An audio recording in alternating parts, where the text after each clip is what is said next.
Hyper ఆది జబర్దస్త్ షోని వదిలేసి చాలా రోజులు అవుతుంది. దానికి బదులుగా డి శ్రీదేవి డ్రామా కంపెనీ షోలు అంటూ అది ఫుల్ బిజీగా మారిపోయారు. అయితే సినిమాల్లో కూడా అది ఎక్కువగా కనిపించడం లేదు. మరి జబర్దస్త్ షోని ఎందుకు వదిలేశారు అనే దానికి సరైన కారణాలు కూడా బయటకు రాలేదు.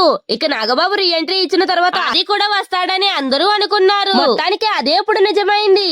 అది కూడా జబర్దస్త్ షోలోకి వచ్చాడు. ఇక జబర్దస్త్ షో టైమింగ్స్ కూడా మారిపోయాయి. ప్రతి ఆదివారం సాయంత్రం 6 గంటలకు ఈ షో వస్తుందని తెలిపారు. ఇక వచ్చి రావడంతోనే అది మంట పెట్టినట్టు కనిపిస్తుంది. పెళ్లికొడుకు గెటప్ లో అది వచ్చాడు. అలా అది రావడం చూసి రష్మి షాక్ అయింది. ఏంటది పెళ్లికొడుకు గెటప్ సెట్ అవినట్లుగా లేదు అని నాగబాబు కౌంటర్ వేశాడు. హాయ్ బాగున్నావరా అని రష్మిని అది అంటాడు. ఇక్కడ హాయ్ అన్నారు, అక్కడ బాయ్ అన్నారు అని రష్మి కౌంటర్ వేసింది. ఏదేమైనా కూడా నీ పని బాగుంది. విజయ్ గారు కష్టపడి గెలిచి సీఎం అయితే త్రిష గారు వచ్చి చెయ్యి ఊపినట్లు మేమంతా కష్టపడి స్కిట్లు చేస్తుంటే నువ్వు వచ్చి అలా చెయ్యి ఊపితే చాలు అయిపోద్దని అది అంటాడు. అందరూ పెళ్లి ఎప్పుడు అని అడుగుతున్నారు. పెళ్లి చూపులకి వెళ్తే రిచ్ అబ్బాయి కావాలి అంటున్నారు. అందుకే రిచ్ అవుదామని ఇక్కడికి వచ్చా. ఇక్కడ ఏదో బెస్ట్ పంచి వేస్తే 1000 రూపాయలు, పర్ఫార్మర్ ఆఫ్ ది డే అంటే 5000, ఎక్కువ స్కిట్లు కొడితే 10,000, ఇంకా ఎక్కువ కొడితే 1,00,000 రూపాయలు అని ఆషాఢం ఆఫర్లు ఇచ్చారంట కదా అని అది కౌంటర్ వేశాడు. దీంతో నాగబాబు ఇంద్రజ నవ్వేశారు. డబ్బులు తీసుకుని వెళ్లే మీరే డబ్బులు ఇచ్చి మరీ నవ్వుకుంటున్నారా అని అది అంటే రోజులు అలా మారిపోయాయి అది అని నాగబాబు కౌంటర్ వేశాడు.